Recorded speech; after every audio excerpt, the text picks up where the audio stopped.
Guys, जहां एक और पेप्सी और कोका कोला का इस्तेमाल पूरी ही दुनिया में सॉफ्ट ड्रिंक के तौर पे होता है, वहीं छत्तीसगढ़ के किसान इन सॉफ्ट ड्रिंक्स को कभी कभार पेस्टिसाइड की जगह भी इस्तेमाल कर लेते हैं अपने खेतों में।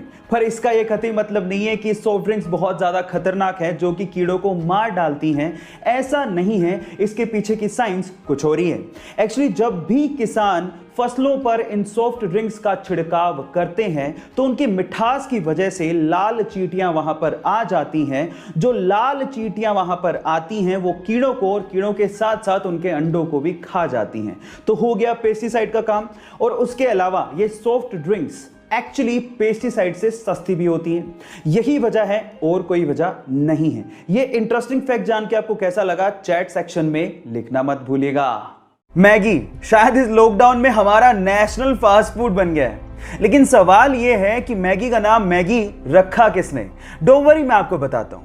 मैगी का नाम मैगी रखा इसके मसाला इन्वेंटर जूलियस मैगी के नाम पर, जिन्होंने सन 1863 में, जी हां 1863 में मैगी के मसाले को बनाया था। और उसके बाद ये इंस्टेंट नूडल यूएस और फ्रांस में छा गया। और उसके बाद सन 1947 में नेस्ले ने मैगी को खरीद लिया और फिर 1983 में ये भारत में एंटर हुआ। और उसके बाद आज भारत मैगी का सबसे बड़ा मार्केट भी है।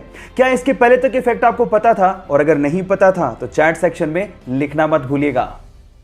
गाइस, क्या आपको पता है कि सन 2004 में ऋतिक रोशन की एक मूवी आई थी जिसका नाम था लक्ष्य, और उस मूवी में पंकज त्रिपाठी भी थे। अब आप लोग कहेंगे कि लक्ष्य मूवी में पंकज त्रिपाठी, फिर दिखाई क्यों नहीं दिए?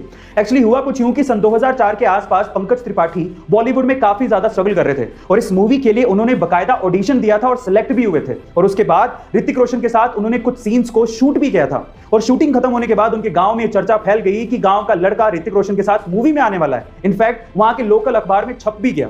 लेकिन उसके बाद जब पंकज त्रिपाठी जी अपनी फैमिली के साथ थिएटर या मूवी देखने के लिए पहुंचे तो वो ये देख के हैरान रह गए कि उनका एक भी सीन मूवी में था ही नहीं। उनके सारे के सारे सीन्स काट दिए गए थे। उनको उस वक्त बहुत ज्यादा दुख हुआ, लेकिन उन्होंने हिम्मत नहीं हारी। और आज पंकज त्रिपाठी काफी सारे एक्टर्स के लिए एक इंस्पिरेशन से कम नहीं है। गाइस, क्या आपको इसके पहले तक इंफॉर्मेशन पता थी? और अगर नहीं पता थी तो कमेंट सेक्शन में जरूर लिखेगा। और ऐसे अमेजिंग वीडियोस के लिए शेयर, सब्सक्राइब एंड लाइक। मिलता है अगली वीडियो में।